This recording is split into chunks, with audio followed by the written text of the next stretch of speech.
Welcome, Aries. This is Regina from Pacific Tarot, getting ready to do a new moon reading for you.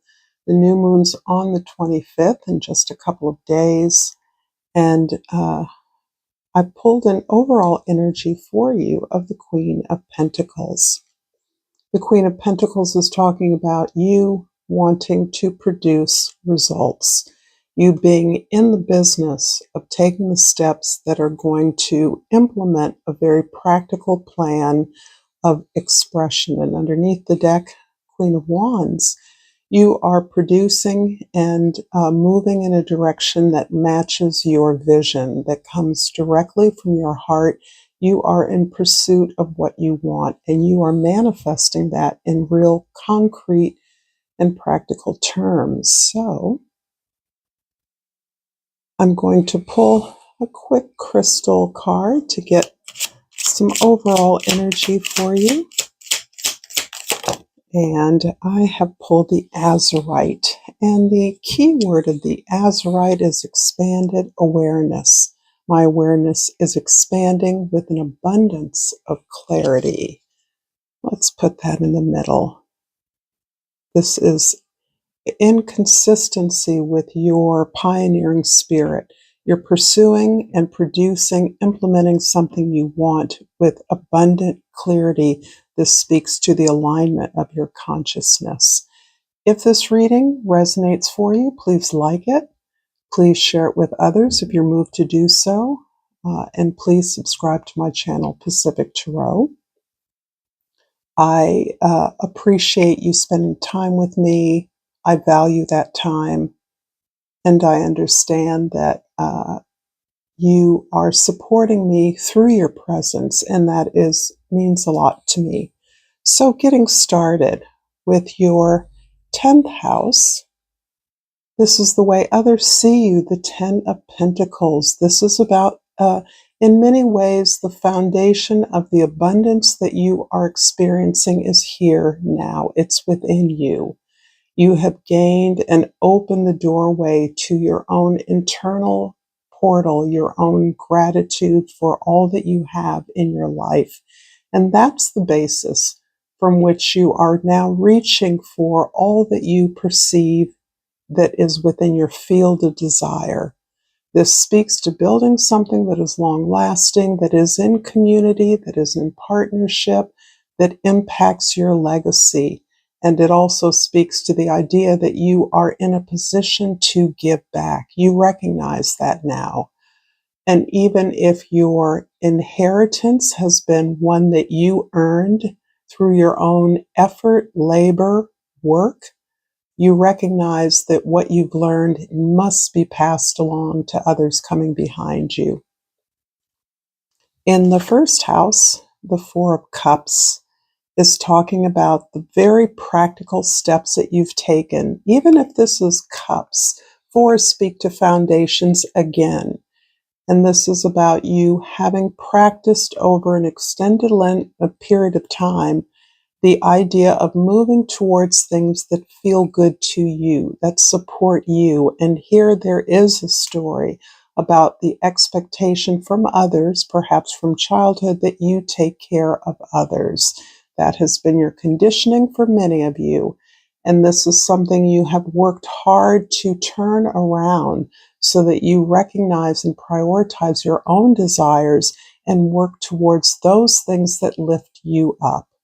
If anything, you are in a dance of reciprocity with those that surround you, that you love, who are supporting you, who are a part of your community.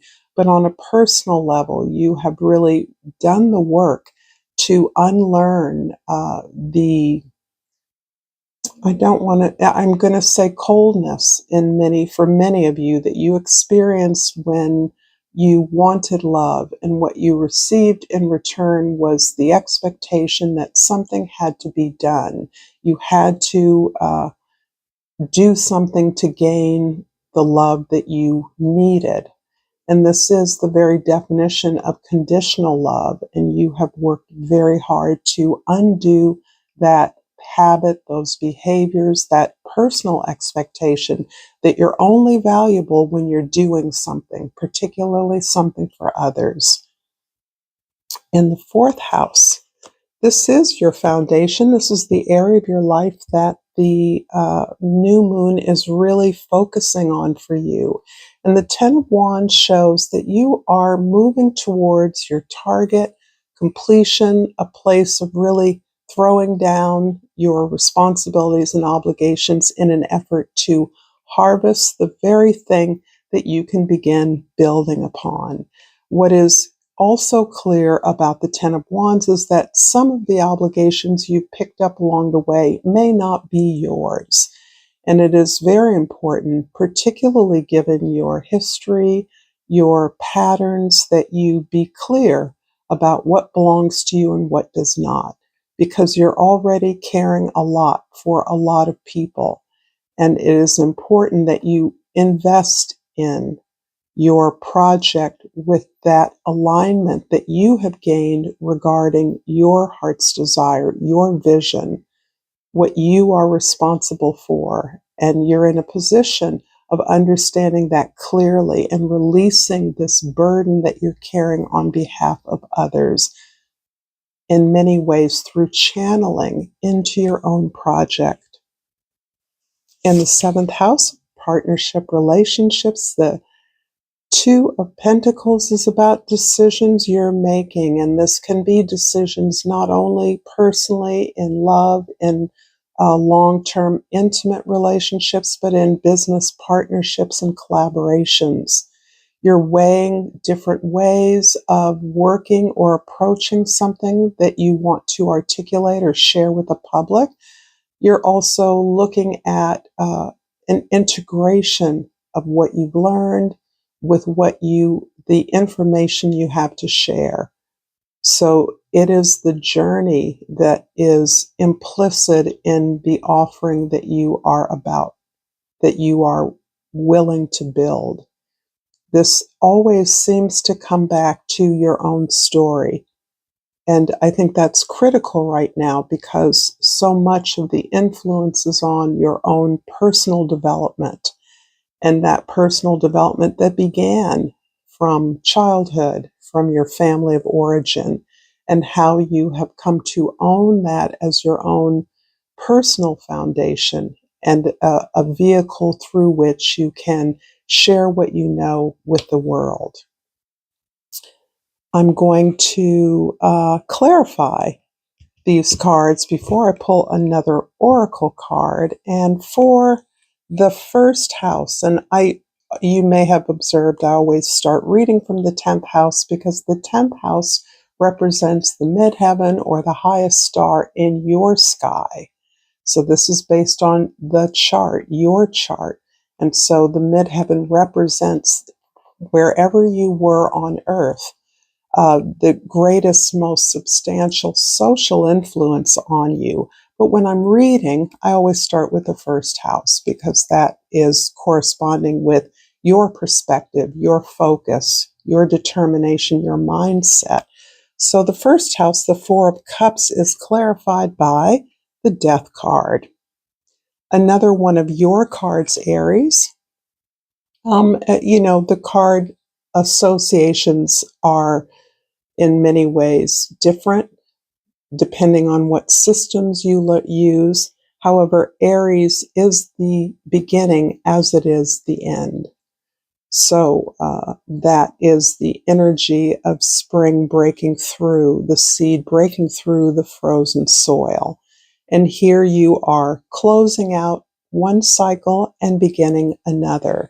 And it goes back to this idea that you have learned to practice, needed to practice, to become familiar with what supports you, what feels good to you, what sees you.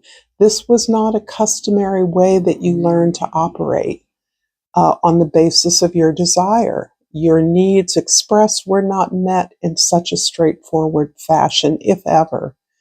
And you've undone an old way of absorbing, measuring yourself in terms of this very conditional love, and instead understanding that the love for self, the practice of moving towards things that see you, support you, want to support you, has been a journey, and you're closing out one way and you're now open to a new way. This is a complete transformation of your perspective and the way that you operate in the mundane world day to day. The fourth house, this is where change is occurring regarding your understanding of what your responsibilities and obligations are. And that is clarified by the Ace of Pentacles. This is lovely because it's really talking about opening up a portal of abundance and foundation, of prosperity, of practical effort on new terms. You've reinvested in yourself by understanding your priorities and prioritizing your needs. And the Ace of Pentacles shows that this, in fact, is the gateway to your prosperity, to building something successfully long-term that will benefit you and others. And it's important to understand, Aries, that you're not building something long-term exclusively for yourself. You understand that much of what you do have, despite whatever difficulties you may have had in your family of origin, that you are fortunate. You have been gifted. You have resources that many others do not. And it is the channeling of those resources into something that not only benefits you, but benefits your entire community. In the seventh house, the Two of Pentacles is clarified by the Two of Pentacles. Interesting. So there's a lot of back and forth here. And this, again, is in the area of your partnerships. But it's interesting, the difference between the two cards. I would say the Two of Pentacles in the African Tarot really utilizes an old minstrel performer on the course, a kind of dancing as fast as you can, pretending to be one thing when really you're moving towards the escape hatch, or you're moving in a different direction than what has been expected of you. This card really represents more of the core of happiness, understanding that you found the seed of happiness within, of self-satisfaction, of contentment with who you are and what you have. And that contentment, that foundation, becomes the means through which you can make decisions that accomplish both ends, pleasing yourself, healthy self-interest, and providing something long-term and useful to others. In the 10th house, the house of your social identity, the way others see you, I have pulled the Three of Pentacles. And this is lovely with the aces and the twos here. The three is a natural evolution of your own process of getting grounded, looking at the options available to you, and then collaborating with others to accomplish it. I've heard people refer to this card as like the drawing board or the drafting table, where each member from a team, a partnership, or a group of experts, peers, those who bring their own unique talents to a project, are able to work together in sync. And this is beautiful energy for working where there is no hierarchy. That has been banished in your own sense of appropriate power and energy. You understand that no one is greater or lesser than you. There is no higher or lower. There's just the appropriate and energized sharing of connections, information, and energies that makes this collaboration so abundant. This is really blessing a project that you've been working on. And I'm going to pull from a new oracle deck called the Seed and Sickle. And we'll read directly from the book as I'm getting to know this deck. Foxglove, I pulled number 18. And the books are separated into dawn to dusk. So this is around your personal development. So I'm going to use the Dusk card. And give me a minute here to find number 18. Okay, so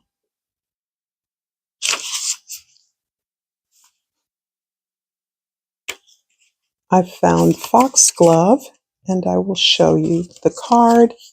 Foxglove is one of the plants said to protect a babe against being replaced by a fairy changeling child.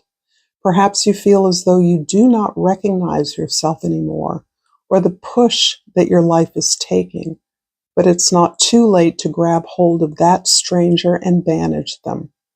Indulge in a pastime you haven't picked up for a while, or take a walk down a familiar road to remind yourself of who you used to be, or perhaps like this new self that has emerged and want to embrace it. Or perhaps you like this new self that has emerged and want to embrace it. It's natural to change and grow, and so can your own identity. Thank you so much, Aries. Until next time, namaste.